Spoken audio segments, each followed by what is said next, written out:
Hey everybody, how you doing? We're just getting going, so get on in here. Ready to roll.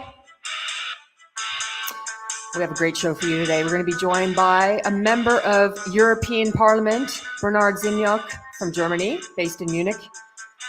He's going to talk to us about what really happened when Canadian Prime Minister Justin Trudeau showed up at the end of March in front of the European Parliament to lecture everybody about democracy and freedom, and ended up really getting sucked by some members of that particular parliament, the EU Parliament, for everything going on with respect to mandates and restrictions in Canada around the COVID-19 crisis. And the Canadian truckers who were protesting in favor of greater government freedom, particularly in light of Justin Trudeau imposing martial law in the capital of Ottawa. So we're going to find out what really happened, because I have a Canadian Press article in front of me right here from the State Press of Canada, the CBC. And the way they framed Justin Trudeau's appearance in front of the EU Parliament is rather interesting. So we're going to talk to somebody who was actually there and who was covered by the Canadian state media, the CBC, on that same day for confronting Justin Trudeau. We're going to find out what his take is. So, what's new today? Well, guess what? The White House YouTube channel has another ad about Putin's gas to explain to Americans why the prices are going up. Do you want to hear it? It's Jen Psaki. I guess she's recovered from COVID. I think she had COVID more than once, if I'm not mistaken. I don't know how she managed that.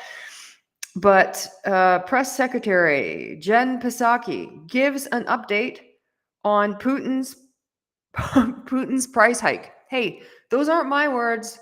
That's exactly what's written on the official White House YouTube channel. So let's hear her 1-minute spiel about why Americans are paying more at the pump. Of course, it has nothing to do with the fact that Joe Biden, for political reasons to benefit his high-dollar Democratic donors, killed the Keystone XL pipeline with Canada, which would have guaranteed North American energy independence. No, it has nothing to do with that. The fact that the gas prices in the US have gone up and he has no control over it. No, right? Nothing to do with that. Also has nothing to do with the fact that the Americans are imposing sanctions on Russian gas, encouraging the EU to do the same, shooting themselves in the foot essentially, because 40% EU gas comes from Russia, and in up to 70% of German gas comes from Russia. Really can't do without, particularly in the short term. Nothing to do with that. Gas prices have nothing to do with the sanctions that the EU and the US are imposing on Russia, right? A country that actually is member of OPEC and controls gas prices. Brilliant. No, Jen Psaki has another reason why. Let's listen to hear what she has to say. Because of Vladimir Putin, gas prices are up nearly 90 cents since January. And right now, the oil and gas industry is sitting on nearly 9,000 unused but approved permits for production on federal lands. There are more than 12 million unused acres. They have a right to drill. Whoa, wait a second. More than how many unused acres, whatever many, with a right to drill? What happened to your environmental buddies who were against all that? Suddenly, their concerns don't matter, right? Now that you're elected with their help, screw them. Okay, well, just so we're clear on that, continue. That are unused. It's time they use them. U.S. oil companies made nearly $80 billion in profit last year. That's all public information. Some are investing, but others say they won't. And it doesn't matter what the price is. One CEO even acknowledged they don't care if the price of a barrel of oil goes to $200 a barrel. This is not the time to sit on record profits. It's time to step up for the good of the country, to invest in immediate production that we need to respond to Vladimir Putin, to provide... I'm sorry, but it's not like the oil companies didn't want to move forward with some of these pipeline projects to ensure North American energy independence. It was Joe Biden and the Democrats who clearly have high dollar donors involved in alternative projects that this Keystone XL new pipeline would have chipped into, like the British North Santa Fe Railway, owned by a certain Warren Buffett, who was a big high dollar donor to the Democrats. He would have seen a hit to his profits if the Keystone XL pipeline would have been built. Tom Steyer is another billionaire American who has interests in alternatives to the Keystone XL. And all these guys give a lot of money to environmentalists in America to protest against pipelines. Now suddenly the oil companies are the bad guys. Joe Biden backed the positions of the environmentalists who are also backed by his donors. Suddenly he's done a complete 180. All right, so continue, Jen Psaki. Some relief to customers, not investors and executives. Oh, so now suddenly we don't care about Warren Buffett. Can't have those guys benefiting from the situation anymore. I don't know. It just seems like everything's changed. I don't know what's really going on behind the scenes because now they're asking those same business interests to sacrifice when they did everything up until now possible in order to benefit them, to the detriment of people who are just looking for more alternatives to gas and oil and energy independence that would have secured a supply at the lowest possible cost. So Putin's gas. I don't know. I mean, I also learned recently that the United States was importing Russian energy, Russian fuel, up until recently. That was a surprise. I mean, we know about Saudi oil and other oil producers, but that's obviously why the United States is constantly getting involved in conflicts in the Middle East, because it can't wean its way off of Saudi oil. But Russian fuel, that seemed to be a stretch. But the fact that it just came out is surprising.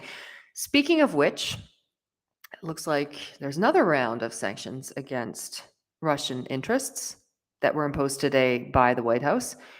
And specifically today, they target Vladimir Putin's family, namely his two daughters, and any assets that they might have in the United States. I don't know how far that goes, honestly. I don't know if it's just simply symbolic, but I don't know how that benefits anybody or really proves anything.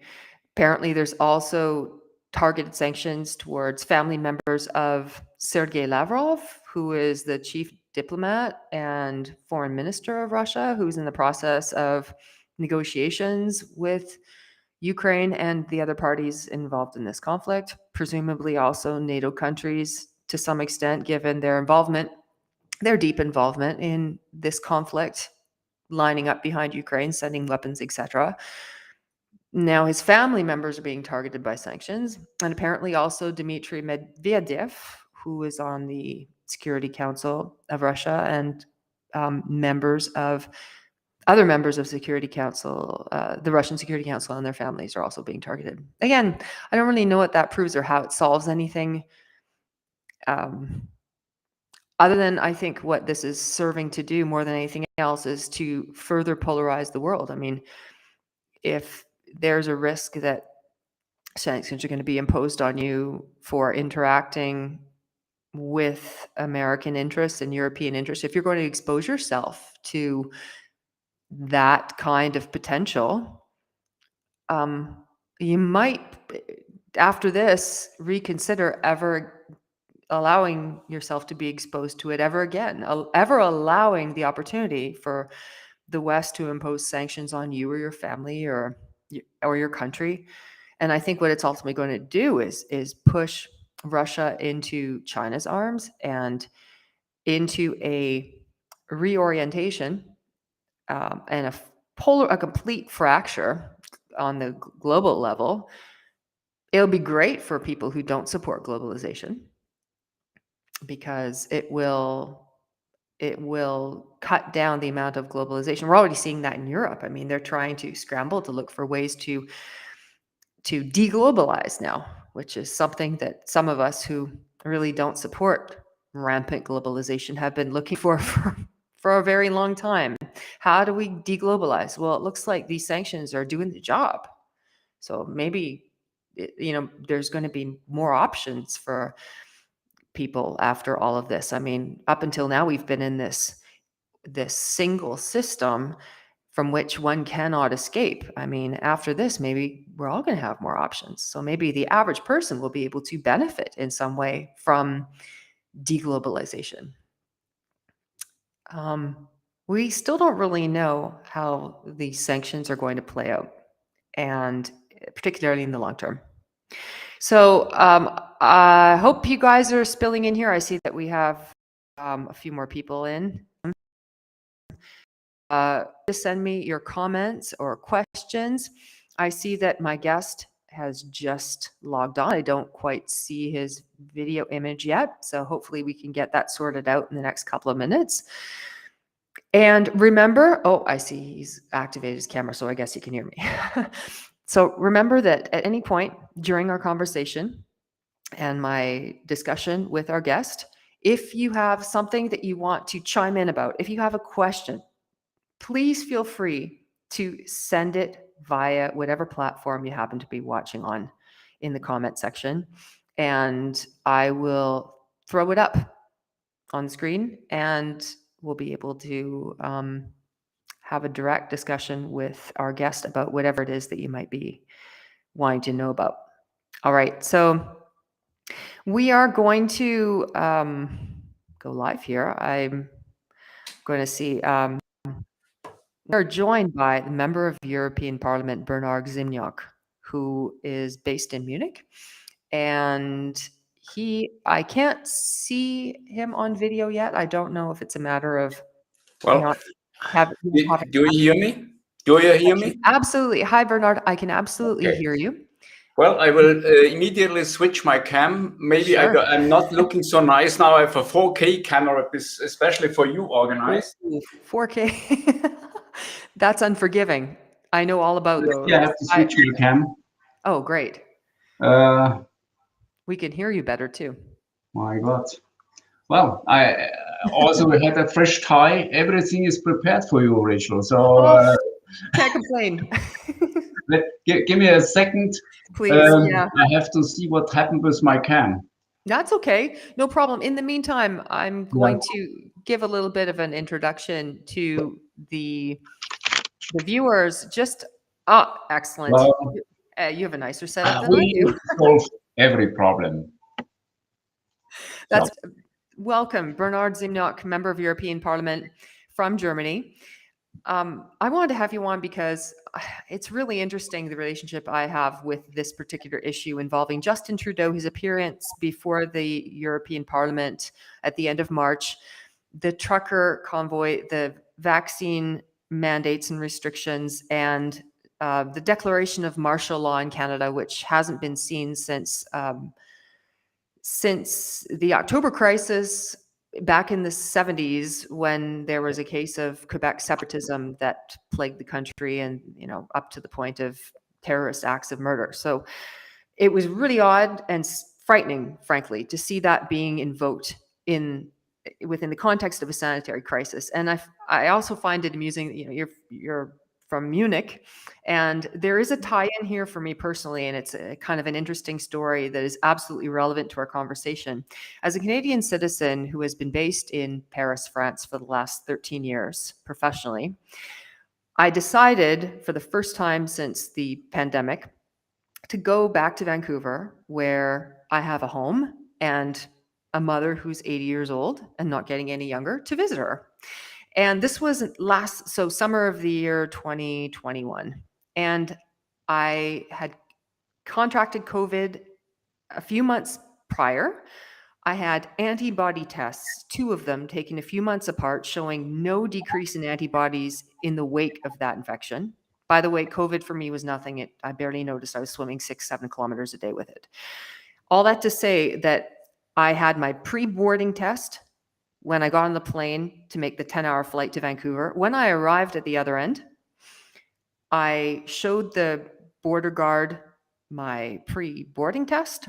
I showed him my 2 consistent antibody tests proving that I had recovered and had natural immunity. And I was told that I needed to pay $2,000 Canadian upfront to be locked in a government facility for 3 nights while I'm retested. And then I must go straight home if I'm tested negative. Otherwise, I have to spend 14 days there. Then I'm to go straight home in Vancouver and lock myself indoors for 14 days. I thought, this is going to be a really short visit. So I said, I'm not doing that. What if I just walk straight out of the airport? And he goes, well, see this police officer behind me? He'll ticket you to the tune of almost $6,000, $6,000 Canadian. I said, all right, well, what if I just get on the plane and fly straight back to Paris? And he goes, well, I guess you could do that. And I guess I could technically fine you for not knowing and for trying to skirt the rules, but I won't. If you can show me that you have a booked flight going straight back. So I quickly booked a flight. The flight that I found was a Lufthansa flight with a stopover in Munich. And it was $1,500 Canadian. I booked the flight immediately, got on the plane, ended up having a wonderful time for several hours in Munich before flying back to Paris. It was the shortest trip to Canada I've ever made. I saw nothing but the inside of the airport. And all that to say that the absurdity of these laws, I know, for purposes of not being censored on some of the platforms on which this program airs, I have to say that, that everybody supports the guidelines of the World Health Organization, whatever they are today. God knows. I don't even know what they are. But when Justin Trudeau appeared before the European Parliament, what was your impression about what he was there to do? Well, it was indeed an invitation on very short notice. Did you get me right? It was an invitation on very short notice. That means I got it by, let's say, some rumors that he will appear next day. That was at noontime, and in the evening I got it confirmed. So there was no way, let's say, to address questions or to make a round or whatever, where we can do normally, like a hearing, to address some question, because he wants to avoid it. He only wants to deliver a speech and disappear. So the only trick is, if you want to appear in the parliament to address something, I admit I abused the rules. Using organization question, you can address it before. So let's talk first about this, about that topic, and say, okay, everybody for, let's talk about the second topic. So I abused it, and I was not so friendly to Mr. Trudeau, I know, as a guest. Normally I'm very friendly, but he's an ugly guy, in my opinion. Ugly guy, like other politicians in our government. So I thought we have to address this and show we are not happy with you. Therefore, I asked, go out. And of course, maybe you're in the transmission, you will miss this huge storm of aggression against me. So people were outraged in the parliamentarians, because what I did, I abused the rules, and you shut up, you're racist, Nazi, and all the other stuff, I don't care. I deliver my speech. I'm old enough to resist. So I'm used to be, let's say, have a lot of opposition in wherever I'm, in what group. That doesn't mean that I'm looking for let's say, for fighting. I want to conversate, and I want to deal with the people on a real manner. But what's happened now in all around the world, Canada was nearly not known in the German news. Sometimes a little bit, the peak comes up, and okay, some problems. That's it. And I think the same will happen to you, as you will not know what's happening in Germany. And maybe I can give you some impression that we are definitely not far. We are very close to all these suppressive measurements, which dealing now in Canada and elsewhere, where we are in a home imprisonment, things like that, for a long time, and it lasts now 2 years. And if you don't mind, I will give you some impression about it. So they can ask me whatever you want, of course, but please stop me. I'm a politician. I'm used to talk 3 hours till everybody is dead. So please interrupt me and anytime. So, you know, when we are talking nowadays, I now have the German position, especially a Bavarian position. If we are talking this topic, Corona, so immediately, if you're not follow the line of the mainstream of the government, you are, let's say, in the ending of the corner of the conspirators. You are immediately a Nazi, you are extremist, you are social, and even they call you Corona denier. So we are not so familiar with this word in the German sense, because denier is something very ugly. To give you the last, let's say, kick, if you want to end a discussion. Corona denier, climate denier, and the worst case is Holocaust denier. So we are in the same row.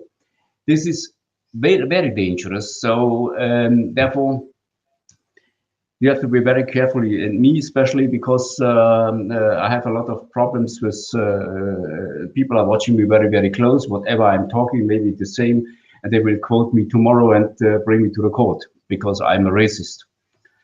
That's the problem. So we have now in Germany a position where we have, let's say, we are used to have 2 years of really repressive system, and the people are now educated, let's say, educated. They use the mask, even it is now allowed since Sunday it's allowed to go out in the public, even in shops, without the mask. You go in any shop, you will find 90% at least the people are wearing the mask. So they're well educated now, they're well trained, and they behave like sheeps. So I ask many people, okay, why are you not removing your mask? This FFP2 mask, not the blue one, the FFP2. Maybe it's safe, maybe the government is right. 90%, I think it's crazy. So we, as the unvaccinated people, and I am unvaccinated, we are the scapegoats now for all the problem appears. What happens in Russia, what happens here in Africa, we are responsible for everything. And this is, I think, in front or in light of the restriction they did on our citizen right, like free development of the personality, freedom of religion, freedom of assembly, right of movement, whatever you are asking for.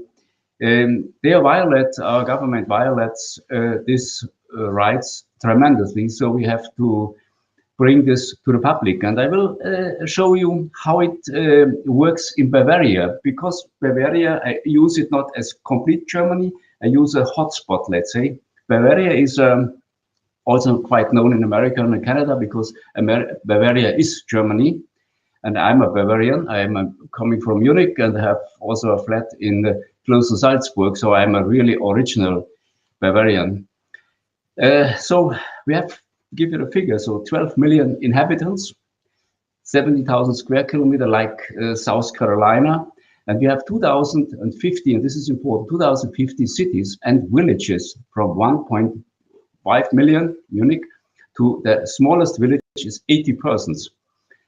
And to give you an impression why it is important, and the government is in fear about us, because in the time, let's say since December last year, something strange for our government in Bavaria, local government for the federal state, happens. People, they are not happy with the government, and they express it on the road, on the street. So, and this is now to give you a short impression. I made a printout. I collected this from several sources and confirmed it. This on both sides. These are the villages and towns in Germany where demonstration and walks, whatever you call it, happens each week since early December.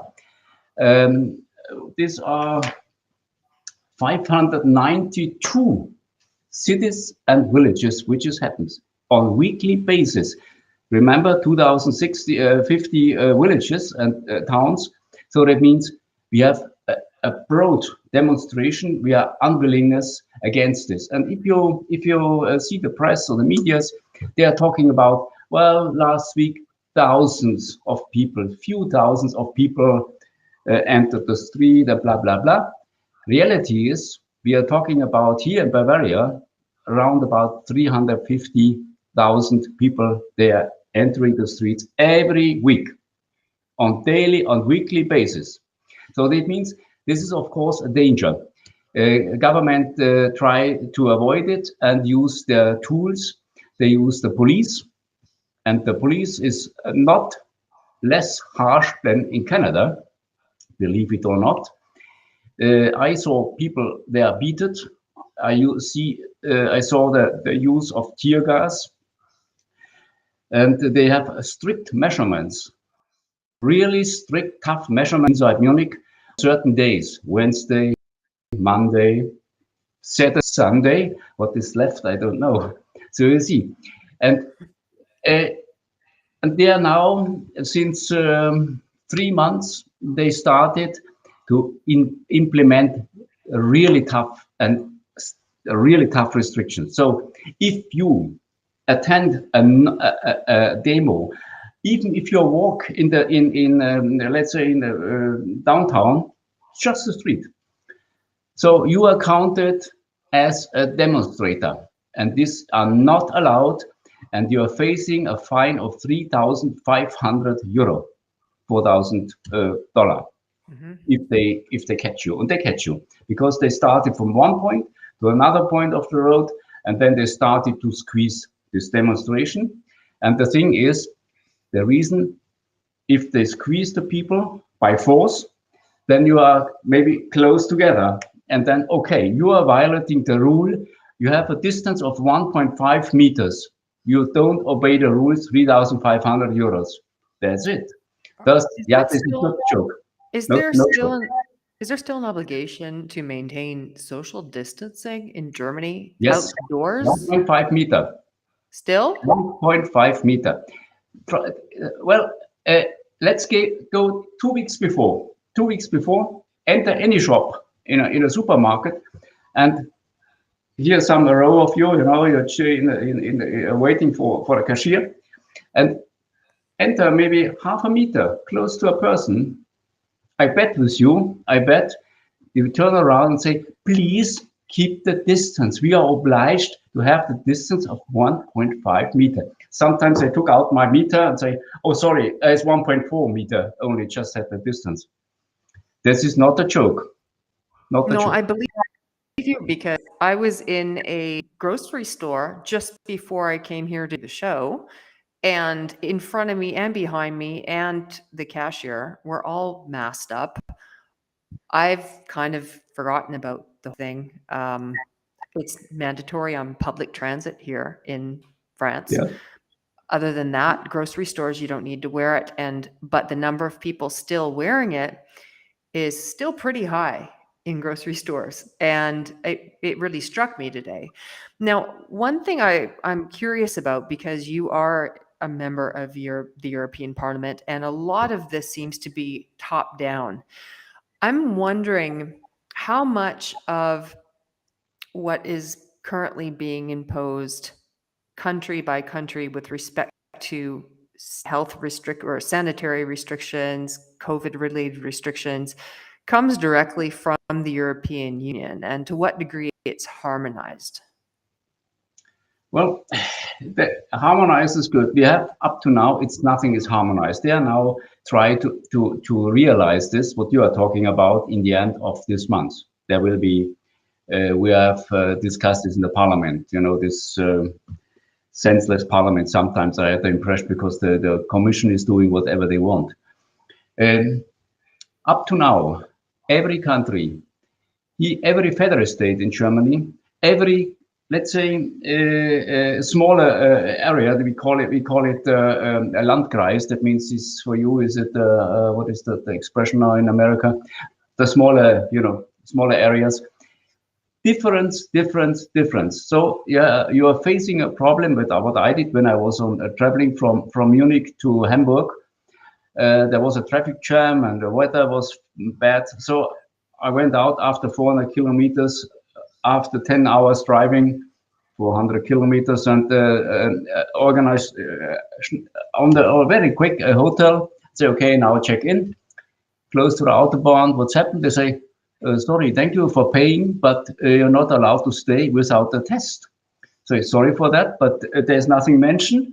Well, we changed the rule on 12 o'clock or midnight or anything like that, and you are obliged now to prove you have a test. So sorry, I have no test. Where is it possible to make a test? Well, sorry, you are late check-in. It's not possibility in our town. You have to go. So, okay, went out and tried the same game and called in this list, in this, this hotel list. I think more than a dozen hotels to say no. And the last one said 1 hour far. That means 1 hour drive. Check in and say, okay, we make a test on the spot. Then I have to go 1 hour back and so on. The thing is, it's incredible because all these areas have different rules. It is incredible because you will violate a rule, and then if the police is willing, they will punish you. So you violate any time a rule, and this is a big problem. And of course, now it's the European Union you are talking about. They are trying to establish this COVID pass or the green pass or whatever they are talking. In this case, there is, let's say, is in that you are vaccinated or things like that, and then you can enter the airplane on things like that. Well, if you're not vaccinated, you are facing big problems because I need to tell you, even me as a member of the parliament, I was 2 times on the airport rejected. They say you paid. You have a business class ticket, but you can't enter our plane because you need not the antigen. Today, you need the PCR test. They changed it within some hours. So 2 times I had to go by train to from Munich to Brussels, last 8 hours. Well, in this case, to be prepared, I'm coming on Friday, for example, back home, my country. On Sunday at noon, I had to go to the airport by my own car or public transportation, make a PCR test because it's the only place you can do a PCR test on weekend. Go back in the nighttime, midnight, the result is coming in the 9 o'clock in the morning, my plane is leaving, you see. If this result is not here, okay, go by car, go by train, by car, or whatever, walk. This is the problem. We are all facing the same problem, and this makes many people in a situation where they say, okay, I give up, I will take the vax, and then I'm free.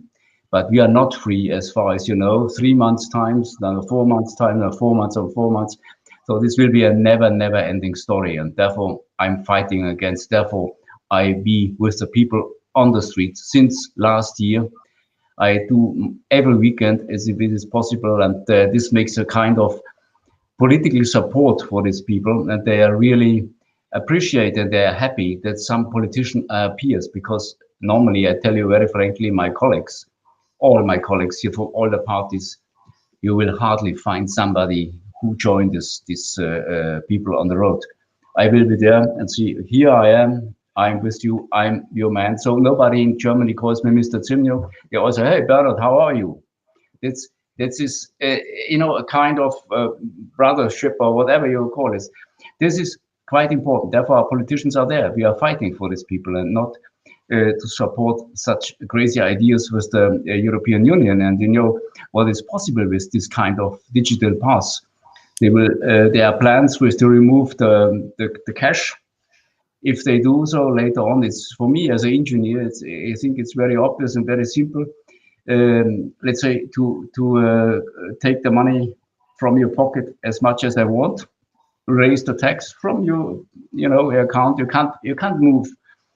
Even I can ask you or tell you what you have to spend your money. If you want to go a certain shop, a certain item, say no car for you, no car, no ship, no bicycle. You can do it.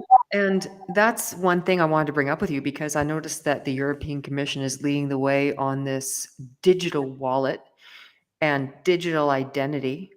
And we already know that it leads the way on the digital green pass. Now, is there a chance, you think, or let me just ask it another way, what do you think the chances are that all those things are going to be put together into something that's controllable at the supranational level, the European level? I tell you, now I'm here for 2.5 years in this parliament, and I have really no big hope that we can prevent it. There will be some here, but the majority, they behave like sheeps. I'm maybe it's not honest, I know, but to see what's happened with the mass migration, to see what's happened with the current situation with Ukraine, and think everything what you see, the climate, whatever they are dealing with, it is against the European nations. It's against the population. They are for goals, for international, for the world, for whatever, but not for us. We are the taxpayers, and we have to pay this crazy stuff. And if you want to, like in European Union, the most important thing is the Green Deal. What a stupid idea, because I'm an engineer. I know what is possible. I was dealing with this project. I was a project manager for things like that. I know what is possible and I know what is not possible. But they behave free of any knowledge. We have a goal. We want to be the best. We want to be our moral standard, and whatever they are talking about. Bullshit. I tell you very frankly. But who do you think is I'm honest. Yes, But- it's forbidden. Okay, scratch it. No, that's fine. You can do that on this show. We don't mind at all. But who do you think is behind this? Who's spearheading it? Who's pushing this? Are there special interests behind this? And if so, can you identify them in any way? Frankly spoken, so we are ending in the row of the conspirators. I'm just dealing one and one. I'm a simple engineer. I'm whatever the facts are, I see the facts, and sometimes I think when it's 11 or 12 o'clock today in the night before I leave my office, I think how many stupid people are working here, really. Free of that. Well, it's fun because we hear a lot of that here in France on the down low. You don't see that kind of take in the mainstream press. But again, this kind of touches on another issue that's tangential, but also related. There's a lot of censorship coming out of the European Union being imposed top down on all 27 member countries. And we're seeing that under the pretext of anti-Russian sentiment, controlling the narrative with respect to this conflict in Ukraine. But essentially, it serves on everything that is counter to whatever narrative the European Union wants to propagate. And any opposing or dissenting voices are just simply silenced. So, what do you think is going on there?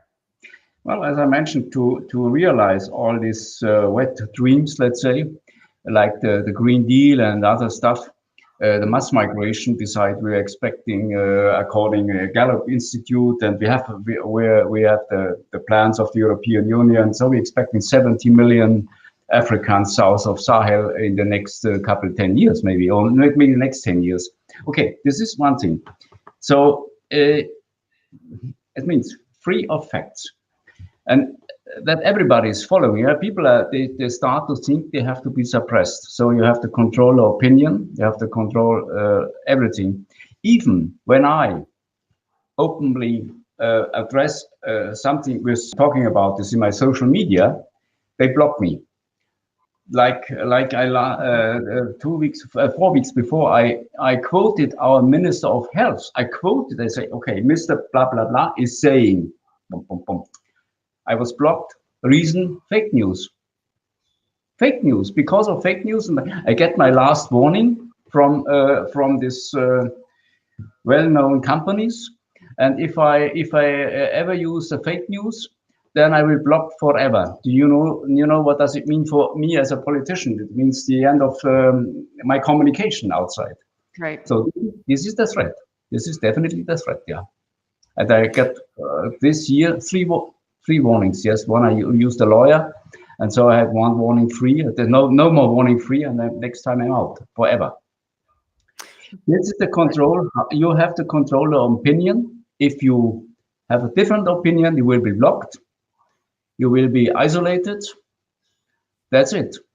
And well, maybe I will send you a link that you can see what thing happen if you address not a hate speech. If you address, let's say, a fact and say, okay, this is the fact. Here maybe raise a problem. How can we avoid it? Is there some ideas, whatever? I will send it to you, and then you will think about twice, because if 50 voices in one room are crying, you are a Nazi, that's the problem of how controlled opinion. Well, and you're not allowed to argue against it. You lose the platform for arguing against it. And I can give you another very concrete example of that. The Canadian Broadcast Corporation, which is the Canadian state media outlet, state funded, wrote an article dated March 25th. So 2 days it took for them to come up with a proper framing that suited their whatever needs, of Justin Trudeau's appearance in the EU Parliament. And the headline was, Trudeau faced harsh critics in the EU Parliament this week. Here's who launched the attacks. And then the subheader is, the European Parliament, the second largest elected assembly in the world, is not like any other parliament. And it talks about how the public rebukes by a handful of far-right populist and anti-vaccine members of the European Parliament claiming Trudeau violated civil rights in response to the protests that occupied Ottawa for almost a month went viral on social media. And then they talk about they talk about Christine Anderson, who's another member of European Parliament from Germany, who spoke out very forcefully against Justin Trudeau's limiting of fundamental rights in Canada against the truckers and their allies.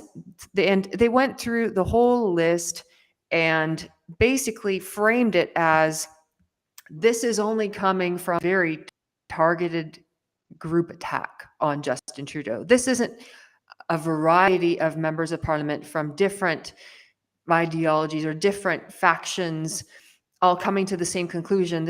They're insinuating that there's an organized attack. So in other words, they're telling a Canadian audience, hey, don't worry about this. You can dismiss this because here's who these people are attacking him.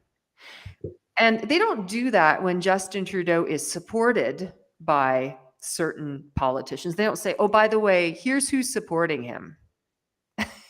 They only do it when they don't like the narrative. And so if people like you, officials like yourself, are eliminated from platforms that permit you to respond to this kind of framing, then people don't know any better.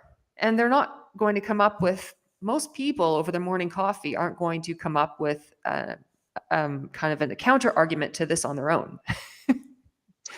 Yeah, but indeed, we are, especially me, I'm really faced now to be blocked forever. That means limited possibilities.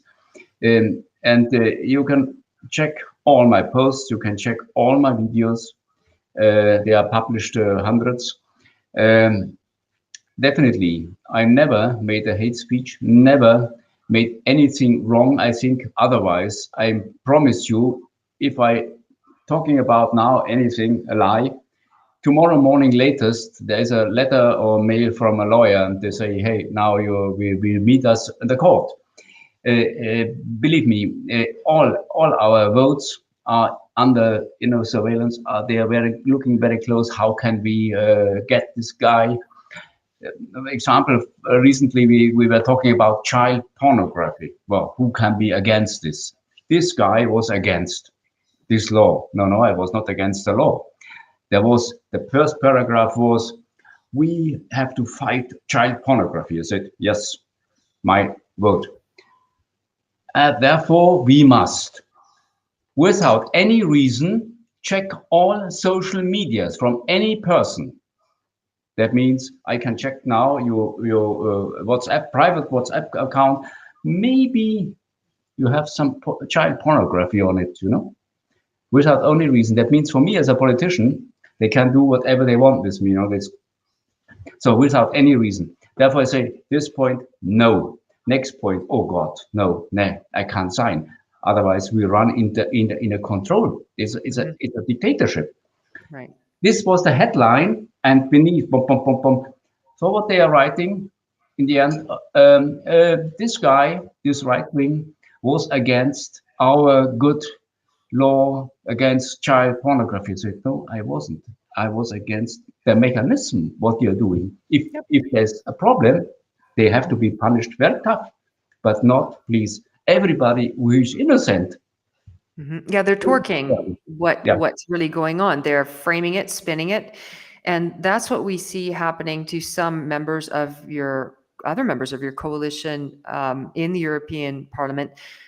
Marine Le Pen, for example, here in France, that's happening constantly to members of her party. They're constantly trying to, the mainstream media and their sycophants are constantly trying to spin her as being a racist and populist, anti-vaxxer, whatever, when all she really is pro-freedom and pro-choice and about certain intelligent limitations on rampant globalization. And as much as she's vilified in the mainstream French press routinely, we're seeing right now, just a few days ahead of the first round of presidential election voting, I took a deep dive into some of the recent polls from the last week.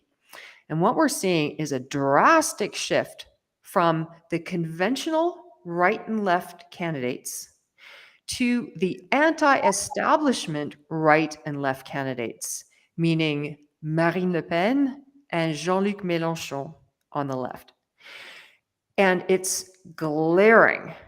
And I don't know if people are just starting to realize now, as a result of the mess that international governing bodies, Atlanticist institutions, NATO, the EU, the mess that these entities have dragged the French people into, and to the point where they're paying a fortune for energy, and they see even worse on the horizon with the sanctions that were just adopted in a knee-jerk reaction to all this in Ukraine.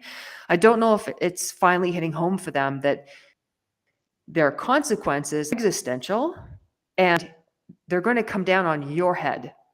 So you have an opportunity to maybe reverse course here in this election. I don't know if that's sinking in with the number of people it should be sinking in with, but there seems to be at least some movement, and it's very abrupt.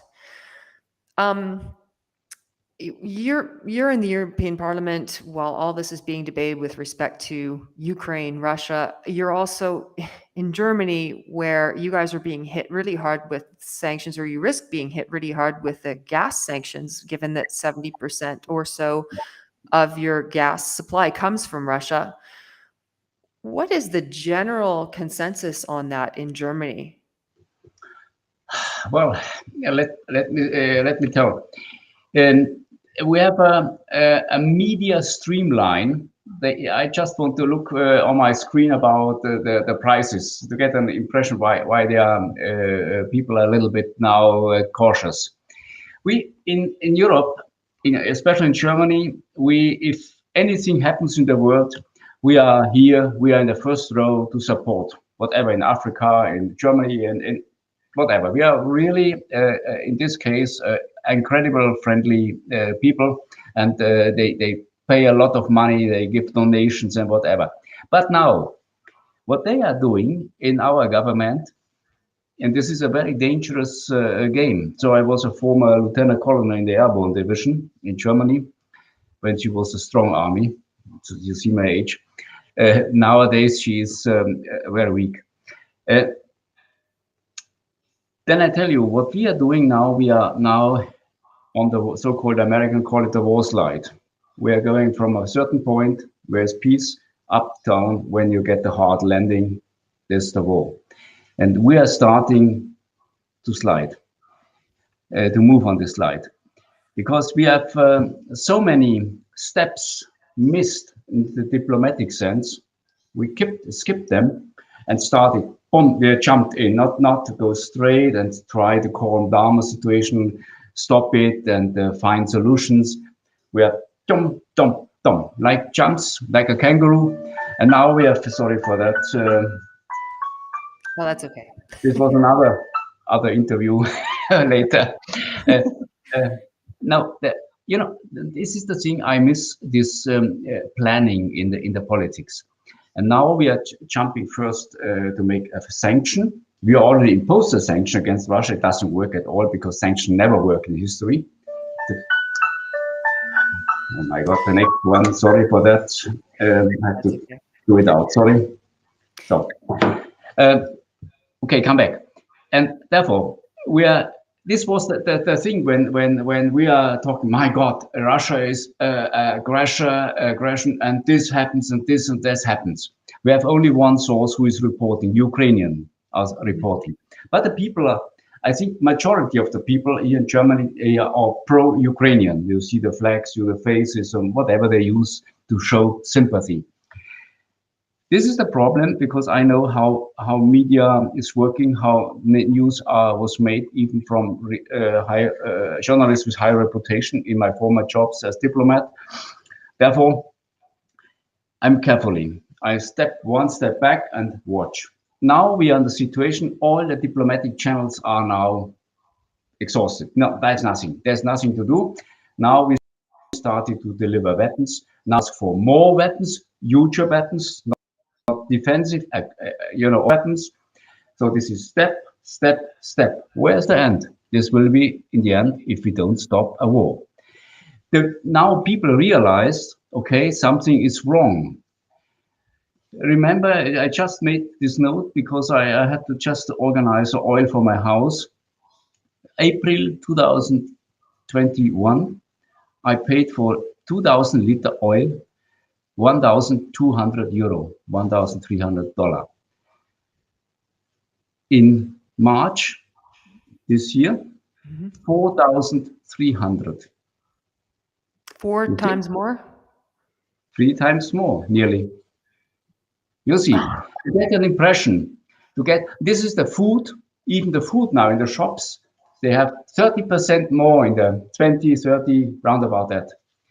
So, these are several reasons, but not the war. The war is only a thing, let's say, how to get control about the people, because everybody's now, Ukraine, Russia is guilty.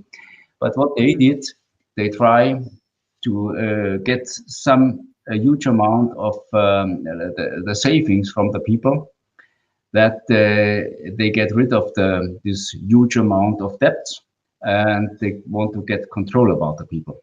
Because if you have no more money, you are obliged to do whatever the government wants, you know. There's a complex story, so I have to try to put it in a nutshell. But we are blaming now everything is Russia, the war in Ukraine and things like that. No, if you see this closely, I watched this today, I made a survey about the different price development and things like that. It happens already before. And therefore, but now we have a kind of explosion. Therefore, is it necessary to get control about the opinion, to get control about the media, to get control about the people? Otherwise, they will hit the road, and they will masses on the road. And we're expecting a lot of unemployment. And this problem with the gas, there's a tremendous pressure here in the European Union and in the Parliament to close the tap. Close the tap means We call it our Bundespräsident. That means the head of the state. That that this representative head of the state, not the chancellor. He is talking about very open. We are freezing for freedom. Freezing, and maybe not only this year, maybe last 3-4 years. So freezing for freedom. I yeah, mean, how is that hitting Russia? I mean, it's not like Russia can't just take the gas that normally sends to Germany and the rest of Europe and divert it to another country. It has the ability to do that.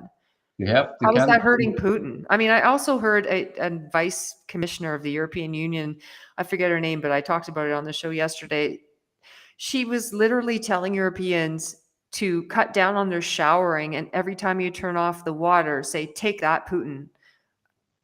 I mean, if that's the level of reasoning we're getting from the European Union, that's pretty scary if they're at the wheel.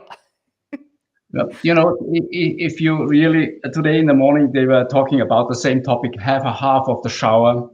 So if somebody in the parliament will ask you, you have forget the shower every second or third day, so you're smelling like that already, I'm not friendly, I'm a racist, and I can do everything. People are used to have to handle it. That's my problem. But they all talk today now. We are the only country in Europe which is we have on the autobahn our unlimited speed. We have no limitation formally, but in reality, 80% they're already 80 kilometers or 100 kilometers. It's the reality. Maybe 130, but very few pieces are unlimited. Now they people ask and beg the government, in the interviews, please make a reduction to 100 or 80 kilometers on the autobahn because we have to save energy against Russia. I mean, this is another question that I've long had in mind.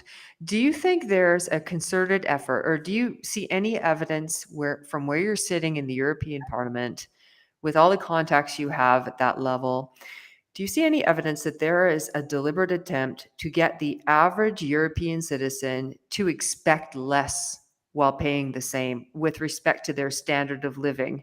I mean, I've heard people I think it was the agriculture minister, if I'm not mistaken, in your country say, I don't eat meat, but I think people should stop eating meat because that'd be another hit at Vladimir Putin, I guess.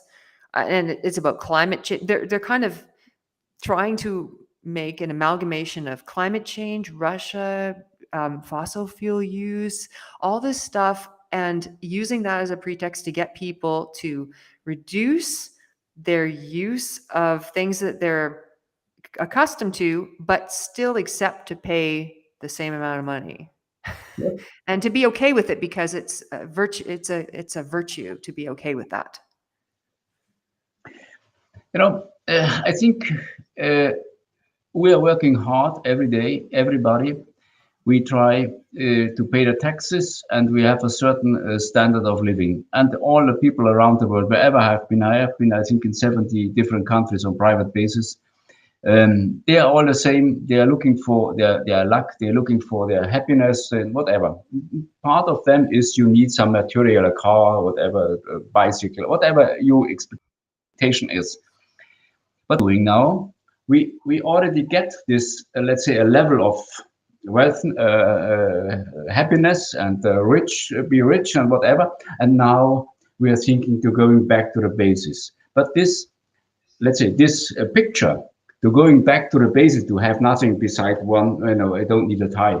So nobody in the world will follow this because they are still looking for their luck, that's the problem. But in European Union, they have now a moral here, and they think everybody will be happy. Best example, maybe a short excuse to Afghanistan, because the European Union, I know how the things are working because I was posted as a diplomat in Pakistan during the war, crossed alone during the war, including all the fightings this country. What the hell we are doing? This is a country they are living since 2000 years, at least in the purdah. That means they have the scarf long before Mohammed appears on the stage. They had this stuff before, and they had a certain behavior. And now we are coming and say we need gender, we need the rainbow families, we need homosexuals, LGBTs. You know, can you imagine when the people are with the big beard, you know, and how they react when some idiot is coming from the West and say, here, dollars, and you be a LBG, I love you, you know. Yeah. You say, well, you know what the one guy from this tribal chiefs I met once privately, and we were talking, sitting down. I was unshaved, you know, hornbills and things, and looking very ugly in the costume of this to get there. And it was very famous. I say, what about when we are leaving, maybe in 5 years' time? No, Yeah. we are not talking about the time. As long as you spend your money, you stay. Otherwise, original now, beep, beep, beep, piss off. So that's it. So that's it. And I'm in these committees for foreign affairs and for development politics.